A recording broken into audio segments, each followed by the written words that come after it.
আসসালামু আলাইকুম এভরিওয়ান। তো বর্তমান যে পরিস্থিতি, আমরা কিন্তু ভিপিএন ছাড়া একদমই ফেসবুক চালাতে পারি না। কিন্তু আজকে আমি আপনাদেরকে এমন একটা ট্রিক্স শিখিয়ে দিব, অর্থাৎ আমি যে কথাগুলো বলবো এই কথাগুলো মেনে যদি আপনি ফেসবুক চালান ভিপিএন দিয়ে, আপনার ফেসবুক আইডি কখনোই নষ্ট হবে না বা আপনার ফেসবুক আইডিতে কোনো সমস্যা হবে না।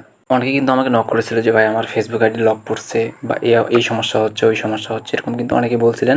একটা ভিডিও বানিয়েছিলাম, সেটা হচ্ছে ভিপিএন দিয়ে কীভাবে ফেসবুক চালাবেন। আপনারা ধরুন অনেক ভিপিএন দিয়ে আপনারা ট্রাই করতেছেন, কিন্তু আপনার ফেসবুক ঠিকমতো চলতেছে না বা স্পিড ঠিকমতো পাচ্ছেন না। গতকালকে একটা ভিডিও আপলোড করেছি, তো ওই ভিডিওটা দেখে যারা যারা সেট আপ করছে ভিপিএনটা, সো এই ভিপিএনটা সেট আপ করার পর থেকে কিন্তু তারা নেট স্পিড অনেক ফাস্ট পাইছে। সেটা হচ্ছে আপনার ওয়াইফাই অথবা আপনার ফোনের ডাটা প্যাক দিয়ে চালান, আপনি যেটা দিয়ে চালান নেট কিন্তু ফাস্ট চলবে। সো ওই ভিডিওটা যদি আপনারা দেখতে চান তাহলে আমার এই ভিডিও ডিসক্রিপশন বক্সে আপনারা লিঙ্ক পেয়ে যাবেন, সেখান থেকে দেখে নিন, অথবা আপনার আমার চ্যানেলে ঢুকলেও কিন্তু ভিডিওটা পেয়ে যাবেন। তো যাই হোক, আমি আজকে যে কথাগুলো বলবো যে আপনি ভিপিএন দিয়ে ফেসবুক চালালে আপনার আইডির কোনো সমস্যা হবে কিনা।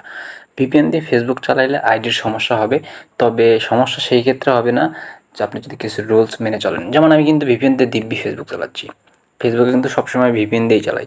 এখন হচ্ছে আমি ওয়াইফাই ইউজ করলেও আমাকে ভিপিএন দিয়ে ঢুকতে হয়, আমি যদি ডাটা প্যাক ইউজ করতে হয় ভিপিএন দিয়েই ঢুকতে হয়। বর্তমানে কিন্তু বাংলাদেশ থেকে ফেসবুকটা ইউজ করা যাচ্ছে না, সো এই ক্ষেত্রে কিন্তু আমাদেরকে অবশ্যই ভিপিএন ইউজ করতে হচ্ছে। সো এখন আমরা ভিপিএন ছাড়া কিন্তু ঢুকতে পারবো না। কিন্তু ভিপিএন আপনি ইউজ করেন, আপনার সমস্যা কখন হবে না। আপনার ফেসবুক আইডিটা আপনি রক্ষা করবেন কীভাবে? ধরুন আপনি একটানা ভিপিএন ইউজ করে আপনার ফেসবুক ইউজ করতেছেন, সো আপনি কিন্তু ভিপিএন বর্তমানে আপনার ফোনে যদি কানেক্টেড রাখেন, সেই ক্ষেত্রে কিন্তু আপনি যদি আপনার ফেসবুক আইডি অন্য কোনো ব্রাউজারে, আপনার ডিভাইসের অন্য কোনো ব্রাউজারে যদি আপনি লগ ইন করতে যান, সেই ক্ষেত্রে আপনার আইডিতে সমস্যা হতে পারে।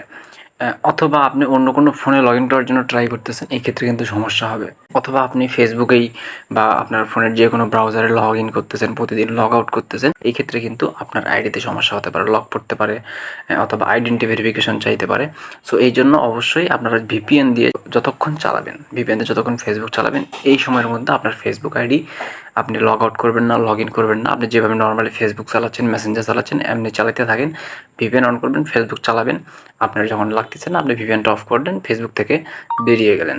আমি যেই কয়টা কথা বললাম অবশ্যই কথাগুলো মেনে চলার চেষ্টা করবেন। ভিপিএন চালানো অবস্থায় আপনি অবশ্যই আপনার ফেসবুক আইডিটা লগ আউট করবেন। আর লগ আউট করলেও আপনি নতুন করে লগ ইন করতে যাবেন না ভিপিএন লাগিয়ে, অথবা অন্য কোনো ডিভাইসে আপনি লগ ইন করতে যাবেন না।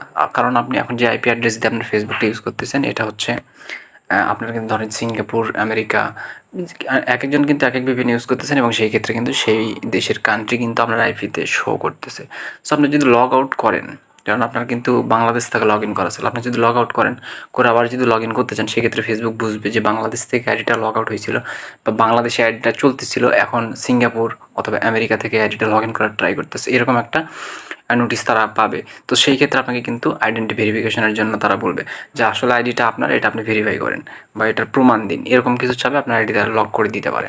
সো এই ক্ষেত্রে আপনি চেষ্টা করবেন অবশ্যই আইডিটা লগ আউট না করার। তো এই কয়টা কথা মেনে আপনার ফেসবুক চালান, আপনার ফেসবুক আইডির কোনো সমস্যা হবে না, আমি 100% গ্যারান্টি দিচ্ছি। সো বন্ধুরা, সবাই ভালো থাকুন, সুস্থ থাকুন, দেখা হবে নেক্সট কোনো ভিডিওতে। আল্লাহ হাফেজ।